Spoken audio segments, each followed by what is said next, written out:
أعوذ بالله من الشيطان الرجيم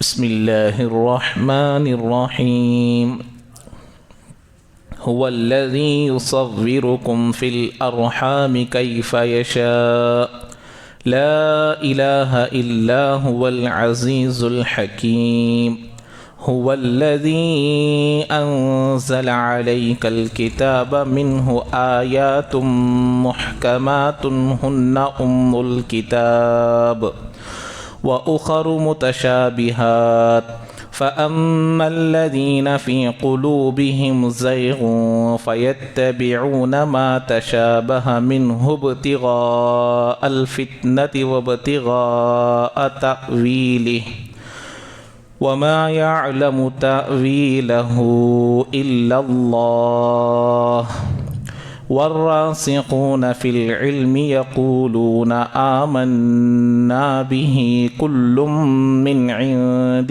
ربنا وما يذكر إلا أولو الألباب ربنا لا تزغ قلوبنا بعد إذ هديتنا وهب لنا من لدنك رحمة إنك أنت الوهاب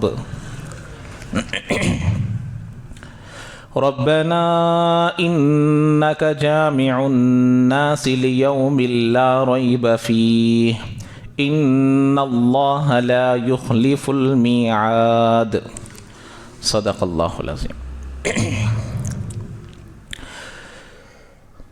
تو سورہ آل عمران کی کچھ آیتوں کا درس ہو چکا ہے، تقریباً 5-6 آیتوں کی تفسیر بھی ہو چکی ہیں۔ غور کرنے سے معلوم ہوتا ہے کہ اللہ تعالیٰ ان آیت میں توحید کو بھی بیان کیا ہے، رسالت کو بھی بیان کیا ہے اور آخرت کو بھی بیان کیا ہے۔ پہلی ہی آیت میں اللہ لا الہ الا هو الحی القیوم، یہ توحید پر دلالت کرنے والی آیت ہے، اور بعض مفسرین حضرات فرماتے ہیں کہ یہ اسی آیت میں، جیسے آیت الکرسی میں بھی اسی طریقے سے اسی الفاظ سے شروع ہوتی ہیں، تو اسم اعظم بھی اسی میں ہے۔ اسم اعظم ایک ایسا نام ہے جب اس کے ساتھ دعا کی جائے تو دعا رد ہونے کا نام و نشان نہیں، تو وہ نام اس آیت میں ہے، یا پھر یہ آیت ہی اسم اعظم ہے۔ رہا یہ سوال، جب اسم اعظم معلوم ہو گیا تو پھر دعائیں قبول ہونا نہ، تو دعا کیوں قبول نہیں ہوتی؟ تو اس کی وجہ یہ ہے کہ اللہ تبارک و تعالیٰ کے کچھ قوانین ہیں، اصول ہے، آداب ہے کہ یہ دعا قبول ہونا تو یہ شرط ہے۔ جیسے حدیث پاک میں آیا، بندے کی کوئی دعا رد نہیں ہوتی، بندے کی کوئی دعا رد نہیں ہوتی۔ دعا کی قبولیت کے 3 علامتیں ہیں اور 3 درجے ہیں۔ جو مانگا وہی مل جاتا ہے، جو مانگا ہے اس کے بدلے میں مصیبت دور کی جاتی ہے، یا جو مانگا ہے اس کے بدلے میں ذخیرہ آخرت کر دیا جاتا ہے۔ دعا کوئی رد نہیں ہوتی، لیکن شرط کیا ہے؟ وہ دعا کرنے والا بندہ کبیرہ گناہوں سے بچنے والا ہو۔ نماز چھوڑنا سب سے بڑا گناہ ہے، کبیرہ گناہوں میں سب سے بڑا گناہ نماز کو چھوڑنا، تو پھر دعا کہاں سے قبول ہوگی؟ تو اس میں اعظم سے دعا کرنا قبول ہونا ضروری ہے۔ نہیں ہوتی کیوں؟ وجہ یہ ہے کہ جیسے اس کی مثال سمجھ لیجئے، ڈاکٹرز جو آپریشن کرنے کے لیے جو قینچی وغیرہ استعمال کرتے ہیں، وہ انہی قینچی سے بیمار آدمی کو شفا دیتے ہیں، جسم کو کاٹ کر، ہاتھ کو کاٹ کر، کسی بھی طریقے سے زخمی کر کیا کرتے ہیں؟ شفا دیتے ہیں۔ چلو اب ڈاکٹر کرتے ہیں تو ہم لوگ ان نائف کو، چاقو کو، قینچی کو لے کر اگر کاٹ دیں گے تو اس کو وقت سے پہلے اوپر پہنچا دیں گے۔ تو ایسا ہی ہے، اس میں اعظم سے دعا کرنے والے بھی اسلام پر پریکٹس کرنے والے ہوں، اسلام پر چلنے والے ہوں۔ کتنا؟ 100%۔ جتنا دل چاہا اتنا نہیں، جتنا میرا دل چاہا میں اتنا چل رہا ہوں، جتنا میری عقل مانتی ہے اتنا میں دین پر چل رہا ہوں، اس کا نام دین نہیں ہے۔ یا ایھا الذین آمنوا ادخلوا فی السلم کافہ، پورے کے پورے دین میں داخل ہو جاؤ۔ اب وہ ڈاکٹر پورا پریکٹس کر آیا ہے تو وہ انہی چاقو سے زخمی بھی کر رہا ہے اور شفا بھی دے رہا ہے۔ اللہ کی جانب سے شفا ملتی ہے، لیکن ذریعہ یہ بن رہا ہے، دکھنے میں کیا دکھ رہا ہے کہ وہ کاٹ رہا ہے اور زخمی کر رہا ہے، لیکن اس زخم کے پیچھے اسے کیا ہے؟ راحت ہے۔ کیوں کر رہا ہے؟ اسے اس میں پریکٹس ہو گئی ہے، وہ اس میں مشق کیا ہوا ہے، اس کی عادت اس کو ہو گئی ہے۔ تو ایسے ہی اسلام کی مشق اور اسلام پر پریکٹس کرنے والے اسم اعظم سے جب دعا کریں گے تو دعا ضرور قبول ہوگی۔ پرسوں ہی ایک ساتھی سوال کیے، ایک دعا ہے، وہ دعا کو اگر کوئی قبرستان میں جا کر پڑھتا ہے تو اللہ تعالیٰ قیامت تک اس قبرستان میں عذاب نہیں دیں گے۔ ایک دعا ہے، وہ دعا کسی بھی قبرستان میں جا کر پڑھ لیجئے، اللہ تعالیٰ اس قبرستان میں رہنے والوں کے لیے کب تک عذاب کو اٹھا لیں گے؟ قیامت تک عذاب نہیں ہوگا۔ یہ دعا کی فضیلت میں سے ایک فضیلت ہے، فضائل میں سے ایک فضیلت ہے۔ تو اب پڑھنے والے کے اوپر ڈیپینڈ ہے۔ ابھی بے نمازی جا کر پڑھے گا تو کہاں سے اثر ہوگا؟ ماں باپ کی نافرمانی کرنے والا جا کر پڑھے گا تو کہاں سے اثر ہوگا؟ تو اللہ کے محبوب بندے، اللہ کے نزدیک جو بندہ اللہ کہے کہ ہاں یہ ہوا عبدی، یہ میرا بندہ ہے، اللہ اگر کسی کو کہے کہ میرا بندہ ہے تو اس کی دعا ضرور قبول ہوگی۔ وہ جا کر وہاں دعا کرے تو بس، وہ جا کر وہاں قدم رکھیں گے تو بھی اللہ تعالیٰ عذاب کو اٹھا لیں گے اس کی برکت سے۔ تو ایسا ہے اسم اعظم۔ تو یہ اللہ تعالیٰ یہاں پر کیا بیان کیا؟ توحید کو بیان کیا۔ نزل علیک الکتاب بالحق مصدقا لما بین یدیہ وانزل التوراۃ والانجیل، یہاں رسالت کو بیان کیا اللہ تعالیٰ، نبیوں کو کتاب دے کر بھیجا، رسالت کو بیان کیا۔ اس کے بعد والی آیت میں بھی رسالت ہی ہے کہ کتابوں کو کیوں نازل کیا، نبیوں کو کیوں بھیجا بتایا۔ اس کے بعد هو الذی یصورکم فی الارحام، اللہ وہ ہے جو تمہارے صورتوں کو بناتا ہے تمہارے ماں کے پیٹوں میں۔ اللہ تعالیٰ صورت کو بناتے ہیں، تو معلوم ہوا بنانا کب ہوا ہے؟ ہمارا کچھ وجود تھا پہلے؟ وجود نہیں تھا، اللہ نے وجود بخشا۔ ہمارا کوئی نام و نشان نہیں تھا، اللہ نے ہمیں نام دیا، نشان دیا، نشانی بنا دیا، وجود کر دیا۔ تو جو وجود نہیں تھا وہ ہمیں وجود میں لایا ہے۔ تو جب وجود ہے تو پھر دوبارہ پیدا کرنا مشکل ہے کیا؟ ارے جب تم نہیں تھے تو ہم نے پیدا کیا، جب تم ہو تو دوبارہ پیدا کرنا پہلے کے مقابلے میں تو آسان ہے۔ تو یہ آخرت کا بیان ہے۔ تو اللہ تعالیٰ اسلام کے 3 عقیدوں کو جو قرآن میں اکثر و بیشتر بیان کیے جاتے ہیں، توحید، رسالت، آخرت، معاد کہتے ہیں، دوبارہ زندگی ہماری شروع ہوتی ہے، تو ان تینوں کو اللہ تعالیٰ اس سورت کے شروع میں بیان کیا ہے۔ بہرحال اب دیکھیے آگے کی تفسیر کو غور سے سنیے۔ اللہ تعالیٰ کیا فرمائے ہیں؟ هو الذی یصورکم فی الارحام، اللہ کون ہے؟ یہاں تک کی چیزیں بیان کیا نا، ان اللہ لا یخفی علیہ شیء، اللہ کے پاس کوئی چیز مخفی نہیں ہے۔ اب ہماری طاقت کیسی ہے؟ اب اس دیوار کے ادھر کون ہے نہیں معلوم، اب میرے پیچھے اگر کوئی کھڑا ہو جائے تو مجھے نہیں معلوم، میری طاقت کتنی اتنی، سماعت کی ایک طاقت ہے، بصارت کی ایک طاقت ہے، تو ہر چیز کی اللہ نے ایک طاقت محدود کر دیا۔ لیکن اللہ ایسا ہے لا یخفی علیہ شیء فی الارض ولا فی السماء، نہ زمین میں کوئی چیز اللہ سے چھپی ہوئی ہے نہ آسمانوں میں چھپی ہوئی ہے۔ حضرت عیسیٰ گھروں میں جو آپ رکھ کر آتے تھے بتاتے تھے ضرور کہ تم نے گھروں میں کیا ذخیرہ کر رکھ کر آیا ہے، لیکن اللہ کو جو علم ہے کیا وہ علم ہے؟ نہیں ہے۔ تو پھر وہ خدا کیسے ہوئے؟ اللہ نے اس کا رد کیا اس آیت سے۔ اب جو آیت ہے، اللہ تبارک و تعالی بچوں کی پیدائش سے پہلے صورتیں بناتا ہے، اس کے ایک مرحلے کو سمجھیے۔ اللہ تعالیٰ جب بچے کو پیدا کرنے کا ارادہ کرتا ہے تو سب سے پہلے جو مرحلہ ہے وہ پانی کا مرحلہ ہے۔ عورت اور مرد کا پانی مل کر بچے کی پیدائش شروعات ہوتی ہے۔ تو سب سے پہلے پانی کا مرحلہ، پھر اس کے بعد علقہ، وہ علقہ بنتا ہے، پھر مضغہ بنتا ہے، اس کے بعد اللہ تعالیٰ اس کو کیا بناتے ہیں؟ گوشت کا لوتھڑا بناتے ہیں۔ اب اس کو ہڈیاں، اس میں ہڈیاں آ جاتے ہیں، ثم کسونا اللحم عظاما، پھر ہم اس میں کیا کرتے ہیں؟ ثم کسونا العظام لحما، ہم پھر ہڈیوں پر کیا چڑھاتے ہیں؟ گوشت کو چڑھاتے ہیں۔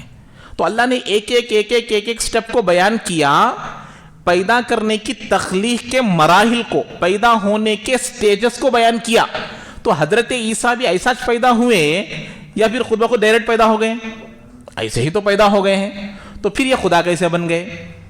اور جیسے دنیا کی مائیں پیدا کرتی ہیں ویسا ہی پیدا کیا ان کو بھی، تو وہ کیسے ماں بن گئے؟ ایک اب یہاں جیسے آپ لوگوں کو میں سورہ بقرہ میں بتایا تھا، اللہ تعالیٰ ایک کلام کو ہٹانے کے بعد، ایک کلام کو ہٹاتے ہی کہ لا الہ الا، ایک آیت ہے وہ سورہ بقرہ میں، کلام آیا آتے ہی لا الہ الا، وہاں لفظ آیا تھا لا الہ الا هو العزیز الحکیم۔ تو اب یہاں پر بھی اللہ تعالیٰ وہ صورتوں کو بنانے والا ہے ماں کے پیٹوں میں جیسا چاہتا ہے۔ یہاں پر ایک اللہ کی ایک صفت یہاں بیان کر کر پھر کیا آ گیا؟ کلمہ آ گیا، لا الہ الا هو العزیز الحکیم. دونوں میں کوئی ربط معلوم نہیں ہو رہا، دونوں میں کوئی کنیکشن نہیں معلوم ہو رہا. جیسے وہاں نہیں معلوم ہوا تھا، بتانے کے بعد معلوم ہوا، اب یہاں پر بھی ایسا ہی ایک بڑا کنیکشن ہے، وہ بتاؤں گا میں. تو اب اللہ تبارک و تعالیٰ کیسے جیسا چاہے بناتا ہے. یہاں پر ایک بات سمجھنے کی ہے، اللہ تعالیٰ مجھے بھی آپ کو بھی تمام لوگوں کو سمجھنے کی توفیق نصیب فرمائے. اللہ تعالیٰ کو بعض ایسے کاموں میں، ایسے افعال کام، ایسے ایکشنز جو صرف اللہ کے لیے خاص ہے، اس کی نقل کرنا بھی اللہ کو پسند نہیں ہے. سمجھ میں آ رہی؟ پہلے بات سمجھیں گے تو بعد میں قاعدہ سمجھ میں آئے گا. پہلے قاعدہ سمجھیں گے تو پھر بات سمجھ میں آئے گی. قاعدہ کیا ہے؟ اللہ کو وہ افعال جو اللہ کے ساتھ مخصوص ہیں، اللہ کے ساتھ خاص ہیں، ان میں بندوں کی نقالی، ایکٹنگ کرنا بھی اللہ کو پسند نہیں ہے. اللہ کے ناموں میں سے ایک نام ہے مصور، صورتیں بنانے والا، یصورو. اسی لیے تصویر کشی کو حرام قرار دیا گیا. اگر کوئی ڈرائنگ چھڑاتا ہے، فوٹو کھینچتا ہے، ویڈیو نکالتا ہے تو اس لیے برا ہے کہ یہ تصویر کشی میں شامل ہے، تصویریں بنانے والوں میں شامل ہے، جو کہ اللہ کی خاص صفت ہے. کس کی صفت ہے؟ اللہ کے نبی علیہ السلام فرمایا کہ کل قیامت کے دن سب سے زیادہ عذاب تصویر بنانے والوں پر ہوگا. کوئی پیپر پر یہ کرتا ہے یا فوٹو نکالتا ہے یا چھڑاتا ہے تو ان تمام پر عذاب ہوگا. لیکن آج کل کی جو عام بیماری پھیل گئی ہے، جس کو ہم ڈیجیٹل فوٹو کہتے ہیں، جو موبائلوں میں عام ہو گیا ہے، اب اس کی دلیل کیا دیتے؟ بڑے بڑے علماء ویڈیوز نکال رہے ہیں، بڑے بڑے علماء ویڈیو بیان بنا رہے ہیں.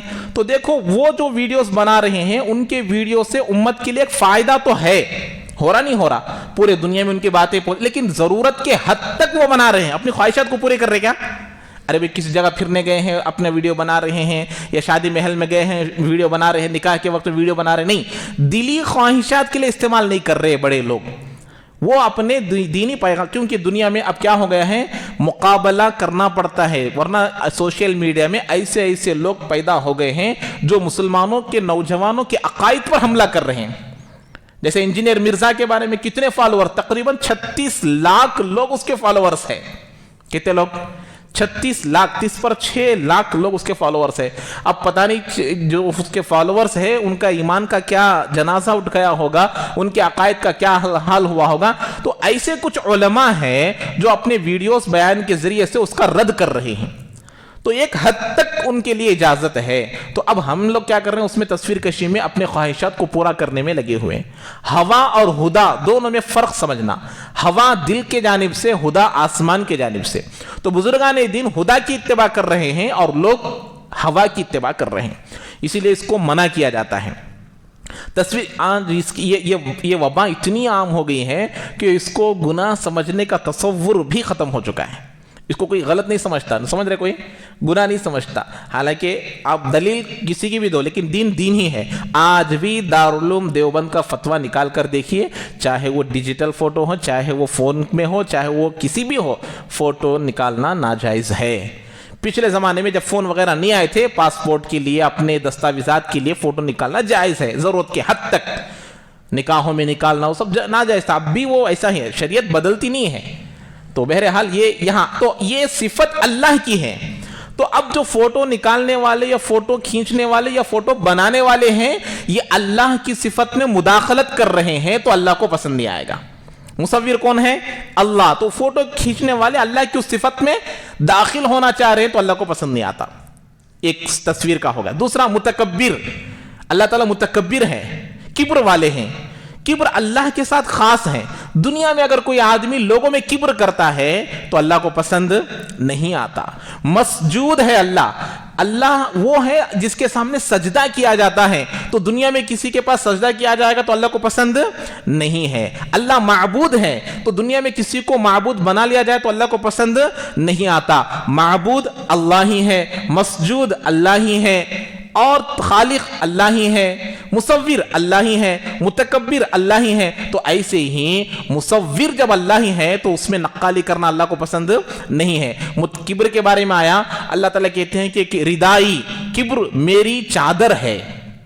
اللہ کیا بول رہے ہیں؟ کیونکہ بھئی اللہ کی ایک شان ہے. پوری دنیا کو پیدا کرنے والا, میرے گھر میں میں شان سے رہ سکتا ہوں, تو پوری دنیا کس کی ہے؟ اللہ کی. تو اللہ کی ایک شان ہے وہ کبر. تو اس کبر کو بندہ اگر کچھ بھی اس میں کا کچھ حصہ بھی اگر لینا چاہے تو اللہ کہتے ہیں کہ ردائی میری وہ چادر ہے, اگر کوئی اس کے کونے کو بھی پکڑنے کی کوشش کرے گا تو میں اس کو پھاڑ کر رکھ دوں گا.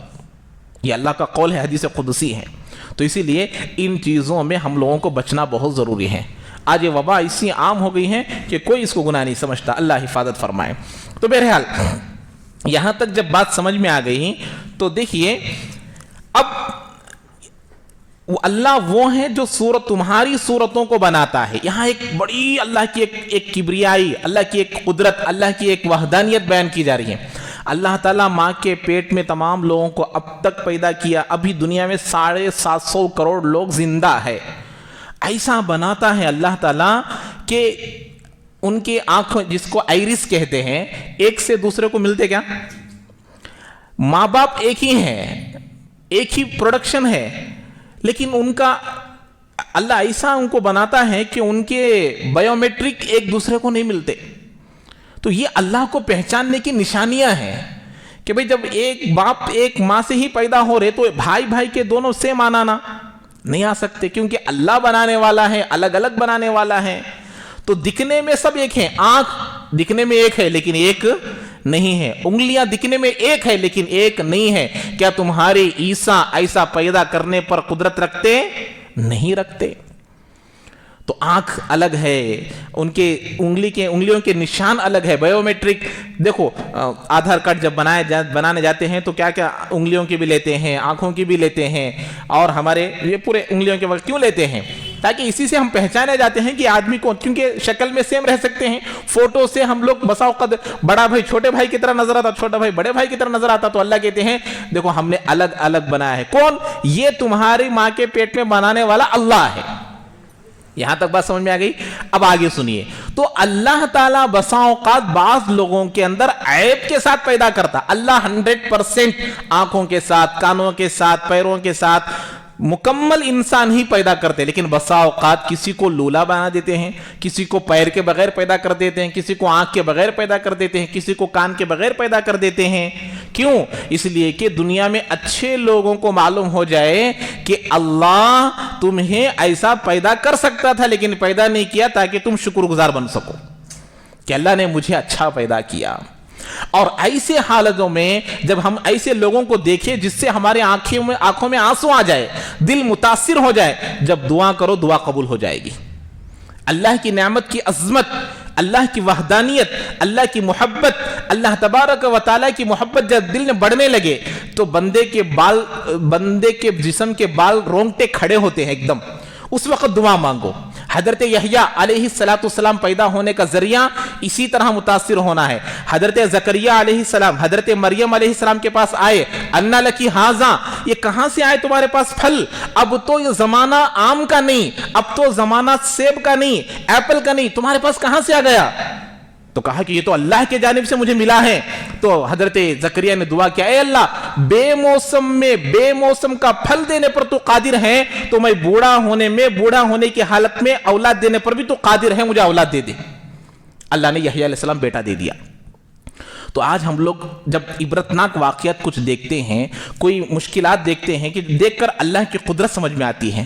دیکھو بسا اوقات اللہ کی قدرت, اللہ تو کہتے وفی انفسکم افلا تبصرون, تمہارے جسم میں دیکھو اللہ نظر آتا ہے. لیکن آج ہم خود سے غافل ہیں, خود سے غافل. اللہ تو کہہ رہے مجھے پہچاننا ہے تو تم کو دیکھو, میرے آنکھوں کو دیکھو, خود کو. اللہ خود کو بول رہے ہیں کہ دیکھو تمہارے پیٹ کے فنکشن کو دیکھو, تم کھاتے ہو پیتے ہو. اللہ تعالیٰ جس چیز کو جہاں سے نکالنا ہے وہی سے نکال رہے ہیں. ایک جگہ سے ہٹ کر دوسری جگہ جب کوئی چیز آنے لگتی ہے تو آدمی مرنے کے قریب ہو جاتا ہے, نکلنے والی چیز بند ہو گئی تو آدمی مرنے کے قریب ہو جاتا ہے. اللہ کے وفی انفسکم, تمہارے جسم میں دیکھو, تمہارے جسم میں, تمہارے آنکھوں میں, تمہارے کانوں میں اللہ موجود ہے, یعنی اللہ کی قدرت موجود ہے. لیکن آج ہم اللہ سے اتنے غافل ہو گئے, خود کے جسم سے غافل ہو کر پیدا کرنے والے خالق کو بھول گئے. یہ ہے توحید. تو اب یہ اللہ نے بیان کیا کہ دیکھو وہ صورتیں بنانے والا ہے. کبھی اللہ تعالیٰ کمی بیشی کے ساتھ پیدا کرتا ہے, اللہ تعالیٰ کبھی کیسے کرتا ہے، کچھ نقص پیدا کر دیتا ہے، عیب پیدا کر دیتا ہے. یہ کیوں ہوتا ہے؟ کیف یشاء، اس لیے کہ وہ خالق ہے، مسجود ہے، معبود ہے، جس کو جیسا چاہے پیدا کرنے کا حق اس کو ہے. ارے ماں باپ کوئی چاہتے کیا میرا بیٹا ہاتھ کے بغیر پیدا ہو، نعوذ باللہ؟ کوئی چاہتا ہے کہ میرا بیٹا کالا لولا پیدا ہو، چاہتے ہیں، لیکن اللہ پیدا کر دیتے. کیوں؟ کیف یشاء. یہ ہے خالق، یہ ہے معبود، یہ ہے مسجود، اس سے اللہ کو پہچانو. ماں باپ گورے ہیں، پیدا ہونے والا بچہ کالا پیدا ہو گیا. ارے ماں باپ دل میں بھی نہیں سوچ رہیں گے ہمارا بچہ کالا پیدا ہوتا. ماں باپ کالے ہیں، بیٹی گوری پیدا ہو گئی، تو ماں باپ نے حیران ہو جاتے ہیں، بھئی اللہ ہمارا ایک ہیرا دے ڈالا، بھائی ہمیں دیکھے تو ایسے ہیں، ہمارا بچہ دیکھو تو ایسا ہے. تو معلوم ہوا کون دے رہے ہیں؟ ارے اللہ دے رہے ہیں. اکثر و بیشتر سیم رہتے، لیکن بسا اوقات اللہ بدل کر دیکھے نہیں دیکھے. کالے ماں باپ کے گورے بچے دیکھے نہیں دیکھے، گورے ماں باپ کے کالے بچے دیکھے نہیں دیکھے. سب کمی بیشی کے ساتھ اللہ پیدا. ماں باپ اچھے ہیں، ارے بچہ عیب دار پیدا ہو گیا. کیوں؟ اللہ بتانا چاہتے ہیں کہ قدرت والا میں ہوں، پیدا کرنے والا میں ہوں. تو اسی لیے بتاتے ہیں اس آیت کے بعد کنیکشن، لا الہ الا هو العزیز الحکیم. ایسا اس لیے ہوتا ہے اللہ کے سوا کوئی معبود نہیں، اسے کوئی پوچھنے والا نہیں کہ اللہ تو کیوں ایسا پیدا کیا. لا الہ الا هو العزیز الحکیم، وہ غلبے والا ہے. اس کا غلبہ کیسا ہے؟ لا يسأل عما يفعل، اس کو نہیں پوچھا جائے گا وہ کیا کرے گا. وهم يسألون، اور لوگوں سے پوچھا جا سکتا ہے کہ تم نے ایسا کیوں کیا، لیکن اللہ سے نہیں پوچھا جا سکتا کہ اللہ تو کیوں ایسا کیا. وہ بتا رہے ہیں کہ لا الہ الا هو العزیز الحکیم. اب یہ بات سمجھ میں آئی گئی تو توحید کا سبق اس میں ہے کہ اللہ خالق ہے، اس لیے مخلوق کو جیسا چاہے پیدا کرتے ہیں. بعض لوگوں کو آپ نے دیکھا ہوگا وہ دو جسم، ایک جسم دو سر رہتے ہیں، وہ ایسا ہی چلتے، پیر بھی دو، ہاتھ چار، دو سر، چلنے کے لیے دو ہی پیر. دیکھے نہیں دیکھے کتنے لوگ ایسے تھے. ہمارے بچپن میں سب سے پہلا واقعہ دیکھے تھے. اب تو ایسے واقعات بڑھتے چلے گئے ہیں. یہ کون پیدا کرنے والے ہیں؟ اللہ پیدا کرنے والے ہیں. تو اس لیے اللہ کہتے ہیں کیف یشاء، اللہ جیسا چاہتے ہیں ویسا پیدا کرتے ہیں. اگر اللہ پیدا کرنے والے نہیں ہوتے تو ماں باپ جیسا چاہتے ویسا پیدا ہونا تھا نا، ویسا نہیں ہو سکتا. تو اسی لیے اللہ تعالیٰ کہتے ہیں تمہارے عیسیٰ کے اندر اتنی طاقت ہے نہیں ہے، تو پھر مانو کہ اللہ خالق ہے، حضرت عیسیٰ خالق نہیں ہے. لا الہ الا هو العزیز الحکیم. اللہ غلبے والے ہیں. حضرت عیسیٰ کا انکار ہے اس میں بھی. حضرت عیسیٰ کو جب مارنے کے لیے آئے تو حضرت عیسیٰ نے خود مدد مانگی تھی. من انصاری الی اللہ، میری کون مدد کرے گا؟ کیا اللہ کسی سے مدد مانگے گا؟ پھر حضرت عیسیٰ نے مدد مانگی تو پھر حضرت عیسیٰ خدا کیسے ہو گئے؟ ہر بات کا رد کر رہے ہیں اللہ تعالیٰ، ہر بات کا انکار کر رہے ہیں. اور حکیم ہے، حکمت والے ہیں اللہ تعالیٰ. کس کو کیسا پیدا کرنا وہ اللہ کو معلوم ہے. وہ اللہ اس کو ایسے جیسے چاہتا ہے پیدا کرتا ہے. اب اتنی باتیں ہونے کے بعد میں آپ لوگوں کو گزشتہ درس میں سوال رکھا تھا، ایک یاد ہے کسی کو؟ ہاں، روح اللہ، کلمت اللہ. اب اتنے آیتیں پیدا بولنے کے بعد مباہلے کے لیے بھی تیار نہیں ہوئے. مباہلے کے لیے آئے کیا؟ نہیں آئے. کہا ندعو ابناءنا، ہم ہمارے خاندان کے ساتھ آئیں گے، تم اپنے خاندان کو لے کر آؤ. حضرت فاطمہ، حضرت علی، حضرت حسن، حضرت حسین، اللہ کے نبی، 5 لوگ، اسی کو اہل بیت کہتے ہیں. یہ 5 لوگ آ گئے اور ان کو کہا تم لوگ آؤ، ہم دعا کریں، ہم غلط ہو تو ہم کو اللہ ہلاک کر دے، تم غلط ہو تم ہلاک کر دے، ہلاک ہو جاؤ. آنے کے لیے ہمت نہیں ہوئی. حضرت اللہ کے نبی نے فرمایا اگر یہ مباہلہ کر لیتے عیسائیت قیامت تک ختم ہو جاتی. لیکن آنے سے کہ معلوم ہو گیا، حقانیت ان کو معلوم تھی. بہرحال ابو الحارث اس میں تھا نا ایک آدمی، 3 آدمیوں میں ایک آدمی کون تھا؟ ابو الحارث تھا. تو مباہلے کے لیے کیوں آپ نے انکار کیا؟ ان کا ایک مرید نے ان سے سوال کیا کیوں آپ نے مباہلے کے لیے انکار کر دیا؟ جب آپ اتنے دلیل دے رہے ہیں، اتنا یقین آپ کو ہے، تو پھر کیوں انکار کر رہے ہیں؟ تو وہ اپنے شاگرد سے کہتے ہیں ارے اللہ کے بندے غور سے سن، وہ اللہ کے آخری سچے نبی ہیں، اگر ہم ان کے مقابلے میں مباہلے کے لیے جائیں گے تو ہلاک ہم ہی ہوں گے. وہ سچے ہیں تو پھر کیوں نہیں مان رہے ہیں؟ تو کہا ہم کو جو انعامات مل رہے ہیں، ہم کو جو عزت مل رہی ہے، ہم کو جو پیسہ مل رہا ہے، اگر ہم حقانیت کو بیان کر دیں گے تو یہ پورے چیزیں کیا ہو جائیں گی؟ نکل جائے گی. اس ڈر سے بیان نہیں کر رہے. یہ ابو الحارث بیان کرتا ہے. تو یہ بیان کرنے کے بعد اب انہوں نے کہا چلو ٹھیک ہے، آخری بات ہم آپ کو بولتے، تمہیں جب ہمارے عیسیٰ کو خدا نہیں مانتے، مریم کو خدا نہیں مانتے، حضرت جبرائیل کو خدا نہیں مانتے، عیسیٰ کے بارے میں تمہارا قرآن خود بولتا ہے کہ عیسیٰ خدا تھے، کیا تھے؟ خدا تھے. سورہ نساء میں آیت نمبر 171 یہاں اللہ نے خود بیان کیا کہ یہ کیا تھے؟ یہ کلمت اللہ کیا تھے بھائی؟ بولو. یا اہل الکتاب لا تغلوا فی دینکم ولا تقولوا علی اللہ الا الحق انما المسیح عیسی ابن مریم رسول اللہ وکلمتہ.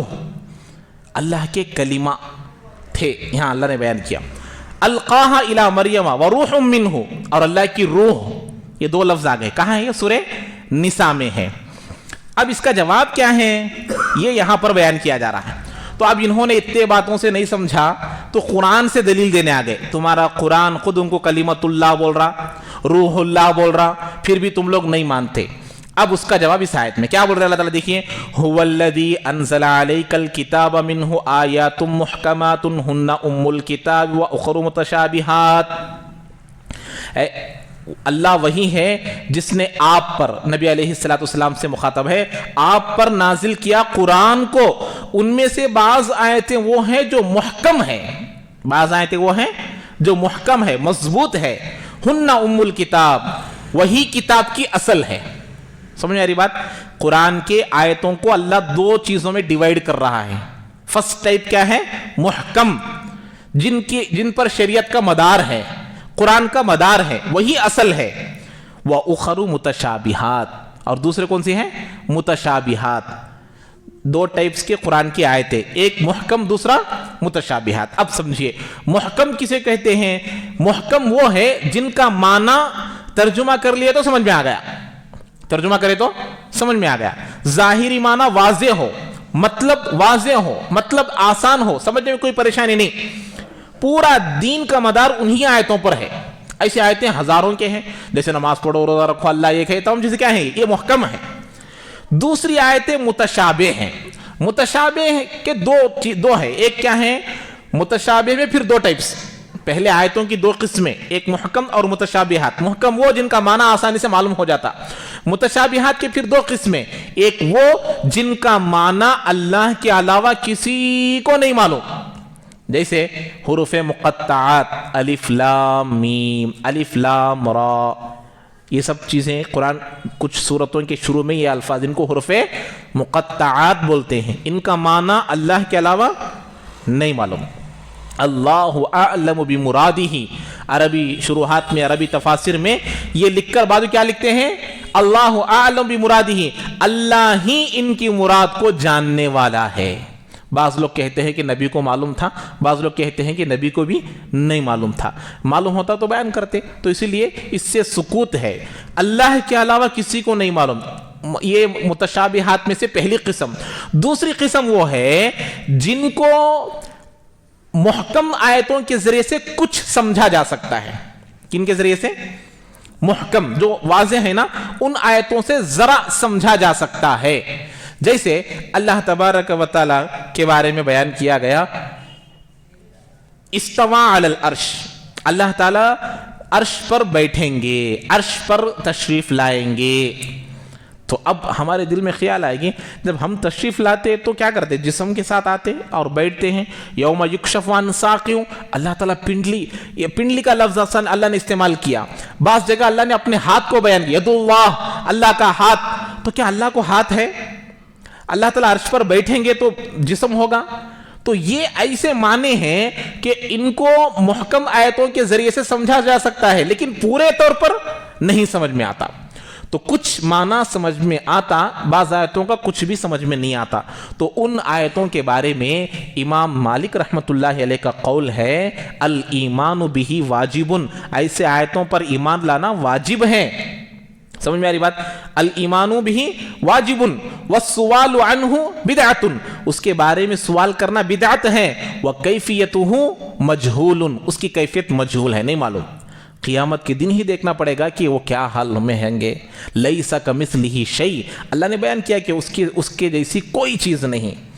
اسی لیے جو ان پڑھ ہوتے ہیں، جن کو دین سے، علم سے کوئی لینا دینا نہیں ہے، اسلام کے دشمن، مسلمانوں کے دشمن، قرآن کے دشمن، اللہ کے دشمن، یہ سوال کرتے ہیں، ارے اللہ کے ماننے والوں تم بتاؤ کہ اللہ مرد ہے یا عورت ہے؟ بعض لوگ سوال کرتے ہیں ایسا. اسلام کے دشمنان دشمنان اسلام یہ سوال کرتے ہیں، اس کو یہ بھی نہیں معلوم مرد بننا عورت بننا انسان کی ضرورت ہے، انسان کی حاجت ہے، اللہ کو اس کی حاجت نہیں ہے۔ اللہ کو اس کی حاجت ہے کیا؟ ارے بھائی مرد بننا عورت بننا یہ انسان کی ایک علامت ہے، اللہ ان علامتوں سے پاک ہے، اسی کو تو اللہ کہتے ہیں۔ اللہ وہ ہے جو بندوں کے تمام اعضاء سے منزہ ہو، بندوں کے جیسے اعضاء اسے بھی ہو، تو بندے اور خالق میں کیا فرق رہا؟ یہ ہے توحید۔ تو اللہ تعالیٰ وہی بتاتے ہیں وَأُخَرُ مُتَشَابِهَاتٍ، اللہ تبارک و تعالیٰ یہ کیا ہے آیتیں، اس میں سے کچھ متشابہات۔ سمجھ میں آگئی بات؟ آیتوں کے دو، اس کو اچھا سمجھیے، آیتوں کے دو قسمیں ہیں، ایک محکم ہے، متشابہات ہے۔ محکم جن کا معنی آسانی سے معلوم ہو جاتا، متشابہات کی دو قسمیں، ایک وہ جن کا معنی بالکل سمجھ میں نہیں آتا، جیسے کہ الف لام میم، الف لام را، یہ اور کچھ چیزیں ایسی ہوتے ہیں ان کا معنی کچھ معلوم ہوتا کچھ معلوم نہیں ہوتا، لیکن ان کو بھی کس کو تابع کرنا پڑتا؟ محکم کے تابع کرنا پڑتا۔ اچھا اب کیا ہوا؟ فَأَمَّا الَّذِينَ فِي قُلُوبِهِمْ زَيْغٌ، اور رہے وہ لوگ جن کے دلوں میں زیغ ہے، ٹیڑھا پن۔ کیا ہے؟ ٹیڑھا پن۔ ابھی یہ آیت میں اللہ کس کا جواب دے رہے؟ بولو، کلمت اللہ روح اللہ کا جواب دے رہے۔ یہ ٹاپک دل میں رکھنا، جب بات سمجھ میں آتی ہے۔ اللہ کس کا جواب دے رہے؟ انہوں بولے نا، اللہ تعالیٰ کیا بولے ہیں سورہ نساء کے 170 پر 1 میں آیت میں کہ روح اللہ بولا ہے اور کلمت اللہ بولا ہے، اللہ کا کلمہ۔ اور جب یہ اللہ کے کلمہ ہو گئے اور روح اللہ ہو گئے تو اللہ کے بیٹے ہو گئے۔ ان کی دلیل، اس کا جواب اللہ تعالیٰ تفصیل سے دے رہے ہیں کہ قرآن کی کچھ آیتیں متشابہات میں سے ہیں۔ فَأَمَّا الَّذِينَ فِي قُلُوبِهِمْ، جن کے دلوں میں زیغ ہے، زیغ کہتے ہیں ٹیڑھا پن۔ فَلَمَّا زَاغُوا أَزَاغَ اللَّهُ قُلُوبَهُمْ، جب انہوں نے ٹیڑھے پن کو اختیار کیا تو اللہ نے ان کو ٹیڑھا بنا دیا۔ سمجھ میں آ رہی بات؟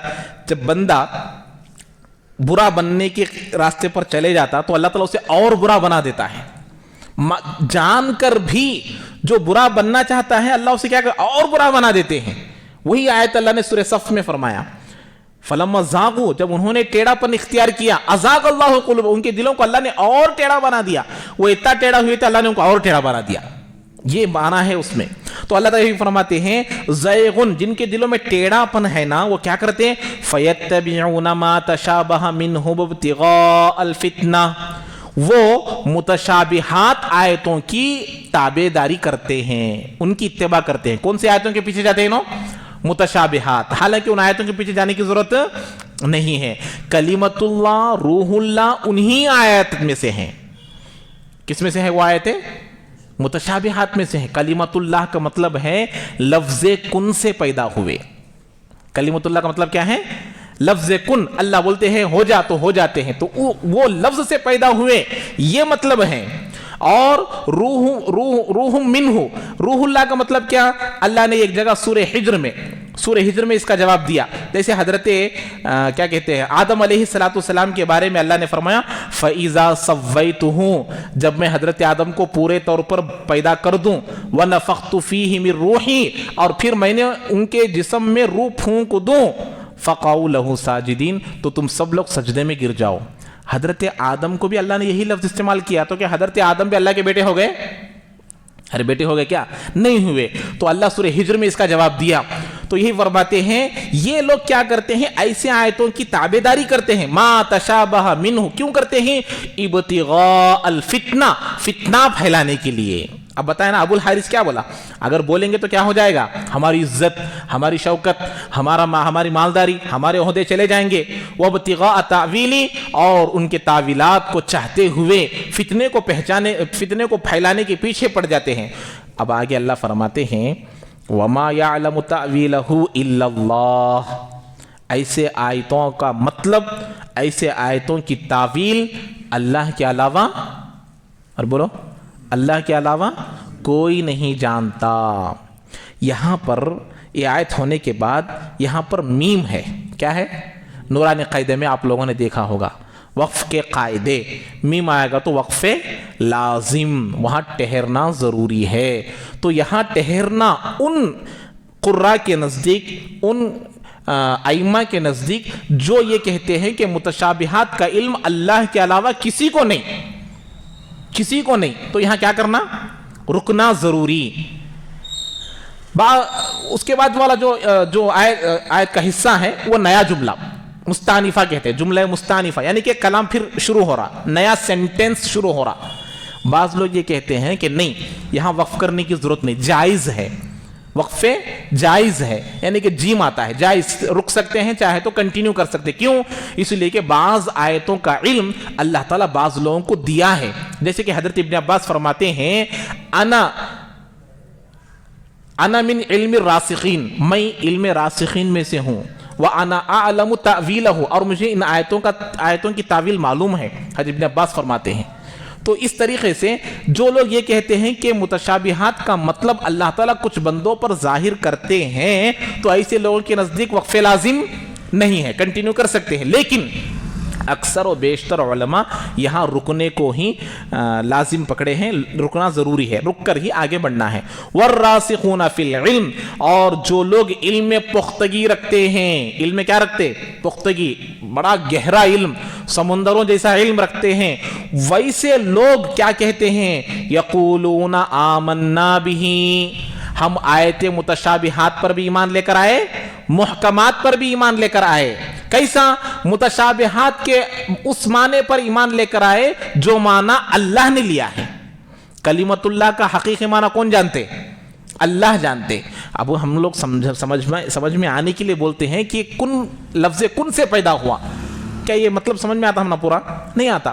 جیسے حدیث پاک میں آیا، اللہ تعالیٰ ایک میدان میں سب لوگ جمع ہو جائے، ان اولکم وآخرکم وانسکم وجنکم قاموا فی صعید واحد فاسألوہ، وہ سب لوگ اللہ کے ایک آدم علیہ السلام سے اب سے لے کر قیامت تک پورے لوگ، انسان، جن، مرد، عورت، بچے، سب ایک میدان میں جمع ہو گئے اور اللہ سے سوال کرنے لگے۔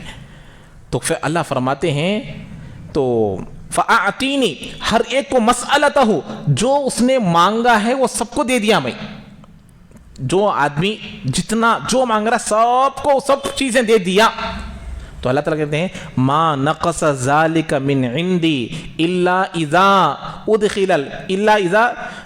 ادخل البحر فی المخیات، اللہ فرماتے ہیں او کما قال النبی علیہ السلام، ایک سوئی کو جب ڈبایا جاتا ہے سمندر میں تو اس سوئی میں جتنا پانی نکلتا ہے کہ اتنا کم ہوگا۔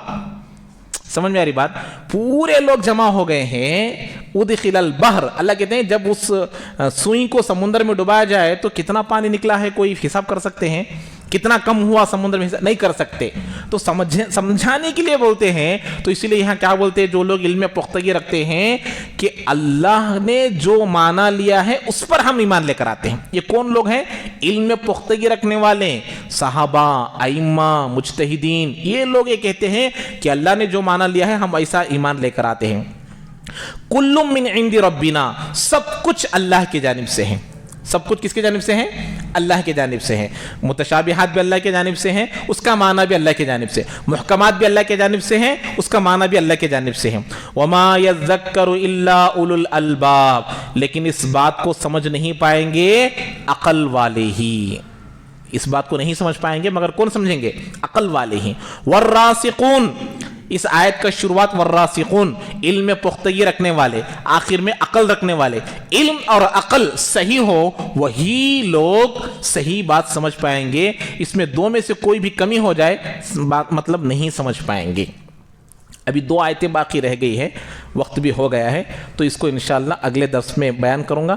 یہی آیت جو ابھی میں نے دلیل کے طور پر بیان کی، آیت نمبر 7، یہ اب نے بتایا نا کلمت اللہ اور روح اللہ، اللہ کی روح ہے، اللہ کا کلمہ ہے، اس کے مقابلے میں محکمات کی آیت کیا ہے؟ اب انہوں قرآن سے دلیل دیے، روح اللہ قرآن میں ہے اور کلمت اللہ قرآن میں، اس کے مقابلے میں انہوں اللہ کے بندے ہیں، اللہ نہیں ہیں۔ اللہ نے قرآن میں بیان کیا کیا؟ اللہ نے واضح طور پر اس کی دلیل دیا ہے کیا؟ تو ان آیتوں کی تفصیل کے ساتھ اس آیت کو دوبارہ تشریح کی جائے گی اگلے درس میں انشاءاللہ۔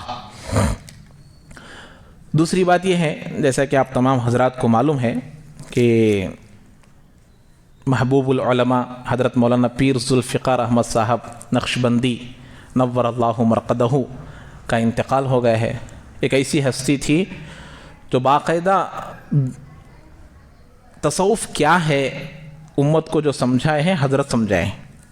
تصوف کس کو کہتے ہیں حضرت آنے کے بعد ہی مشہور ہوا اور لوگوں میں یہ بات پھیلی ہے. اسی لیے کتابوں میں آیا ہے ہر 100 سال کو ایک مجدد پیدا ہوتا ہے, ہر 100 سال کو ایک مجدد پیدا ہوتا ہے. تو اللہ نے واقعی تجدید والا کام حضرت سے لیا ہے. تو حضرت کے بہت سارے کارنامے ہیں. تو یہاں ایک بات سمجھنے کی ہے کہ ہم لوگ آج کل ہم کیا سمجھ گئے ہیں, نماز پڑھ لینا, روزہ رکھ لینا, صرف اسی کو دین سمجھ گئے ہیں. اپنے دل کی اصلاح بھی بہت ضروری ہے. جب تک دل کی اصلاح نہیں ہوگی, ظاہری جو اعمال ہے یہ صرف ایک ایکسرسائز کی طرح ہے. کیا بولتے ہیں اس کو؟ ایکسرسائز کی طرح ہے. دل کی کیفیت, دل بیمار ہے کیسے معلوم ہوگا؟ حضرت کا بیان ہی میں آج سن رہا تھا. حضرت نے بیان کیا نجاست حقیقی, نجاست حکمی. نجاست کی کتنے قسمیں ہیں؟ 2 قسمیں. نجاست حقیقی کہتے ہیں جیسے کپڑے کے اوپر پیشاب گر گیا, نظر آ رہا, کپڑے کے اوپر پیخانہ گر گیا, نظر آ رہا, تو اسے کیا بولتے ہیں؟ نجاست حقیقی بولتے. نجاست حکمی جیسے آدمی ناپاک ہو گیا, بیوی سے ہم بستری کر لیا, یہ احتلام ہو گیا, نجاست نظر نہیں آ رہی لیکن آدمی پر کیا فرض ہو گیا؟ کیا فرض ہو گیا؟ غسل فرض ہو گیا. حکمن وضو ٹوٹ گیا, اب ایک ری خارج ہو گئی, تو کوئی ناپاکی نظر آ رہی لیکن اس کا وضو کیا ہو گیا؟ ٹوٹ گیا. تو اس کو کہتے ہیں نجاست حکمی. تو ایسے ہی بندے کا دل بھی 2 طرح سے ناپاک ہوتا, نجاست حکمی سے بھی, نجاست حقیقی سے بھی. بعض دل ایسے ہوتے ہیں جو کھلم کھلا گناہ کرتے ہیں, نظر آتا شراب پی رہا ہے, غیبت کر رہا ہے, وہ کر رہا ہے, لیکن دل بیمار ہے. نماز تو پڑھ رہا ہے لیکن دل اتنا گندا ہے کہ جس کو باہر بیان کرنا بھی مشکل ہے. یہ ہے نجاست حکمی. تو اس حکمی کو کیسے پاک کریں گے؟ اللہ کے ذکر سے. وہ حضرت نے سکھایا. اتنا ذکر کرتے تھے, آج بیان کیے. حضرت کو جب بھی کوئی سوال کیا جاتا تھا آدھے منٹ میں 1 منٹ میں جواب دیتے تھے. گھنٹے گھنٹے بیان کرنے کا, اللہ مطلب آدھا گھنٹہ کسی کے ساتھ بات کرنے کا معمول حضرت کا تھا ہی نہیں. مراقبے میں گھنٹے گھنٹے لگاتے تھے. واقعی اللہ کے ولی تھے, اللہ کے نیک بندے تھے. تو حضرت کے ایسے بہت سارے اقوال ہیں. ان کے جو خطبات فقیر, ذوالفقار, یہ جتنی بھی کتابیں ہیں, یہ کتابوں میں پڑھیں گے تو معلوم ہوگا کہ حضرت کیسے کمال والے تھے. حالانکہ حضرت انجینئر تھے. کیا تھے؟ انجینئر تھے. واقعی اللہ تعالیٰ بہت بڑا کام لیا. امت کے لیے ایک مجدد تھے. تو ان کے لیے دعائیں بھی کرنا ہے اور ان کے فیض سے ہم لوگ بھی استفادہ کرنا ہے. تو ایسے بہت کم لوگ ہوتے ہیں جو امت کو صحیح راستہ دکھلانے والے ہوتے ہیں. ہزاروں نہیں, لاکھوں نہیں, کروڑوں لوگوں کے دلوں کو منور کیا ہے. کیا کیا ہے؟ منور کیا ہے. ہمارے دعوت و تبلیغ کے کام سے ظاہر بنتا ہے, تصوف سے باطن بنتا ہے. اور اللہ کے نزدیک ظاہر اور باطن دونوں ضروری ہیں. تو اسی لیے پچھلے زمانے میں جو دعوت و تبلیغ میں لگتے تھے اکثر لوگ صاحب نسبت ہوتے تھے, کسی نہ کسی بزرگ سے ان کا تعلق ہوتا تھا. وہ تعلق رہے گا تو اندر کی بیماریوں کی اصلاح ہوگی. دکھنے میں بندہ نیک دکھ رہا ہے, داڑھی بھی ہے, جبہ بھی ہے, حج بھی کیا ہے, سب کیا ہے, لیکن اندر حسد ہے, اندر حسد ہے, اندر بیماری ہے, اندر دشمنی ہے. دوسروں کی ترقی دیکھنے نہیں ہو رہا, دوسروں کی خوشی دیکھنے نہیں ہو رہا, تو دل بیمار ہے. اس دل کی اصلاح کیسے ہوگی؟ اسی تصوف سے ہوگی. دل کے یہ ذکر سے ہوگی, اللہ کو اپنے سامنے سمجھنے سے ہوگی. یہ صرف بیانات سے نہیں ہوگا, یہ تصوف سے ہو. اس لیے کہتے ہیں تزکیہ نفس, کہتے ہیں اس کو. کیا بولتے ہیں؟ تزکیہ نفس, یعنی نفس کی اصلاح کرنا, نفس کو پاک کرنا. تزکیہ کا مطلب پاک کرنا, اور پاک اسی سے ہوتا ہے. اسی لیے اللہ کے نبی نے کیا فرمایا؟ ہر چیز کے پاک کرنے کے لیے صابن ہوتا ہے, اور دل کو صاف کرنے والی چیز اللہ کا ذکر ہے. ہم لوگ ذکر کیسا کرتے؟ چلتے پھرتے بیٹھتے اٹھتے کرنا, وہ تو الگ بات ہے, لیکن باقاعدہ اللہ کے سامنے حاضر ہو کر باقاعدہ وضو کے ساتھ بیٹھ کر قبلے کی طرف رخ کر ذکر کریں گے, اس کا مزہ ہی کچھ اور ہوتا ہے. تو اللہ تعالیٰ حضرت کی بار بار مغفرت فرمائے, اللہ تعالیٰ حضرت کے درجات کو بلند فرمائے, اللہ تعالیٰ حضرت کو جنت الفردوس میں اعلیٰ اعلیٰ مقام نصیب فرمائے, ان کے گھر والوں کو, ان کے مریدین کو, ان کے معتقدین کو صبر جمیل نصیب فرمائے. سبحان اللہ وبحمدہ, سبحانک اللہم وبحمدک, ونشہد ان لا الہ الا انت نستغفرک ونتوب الیک.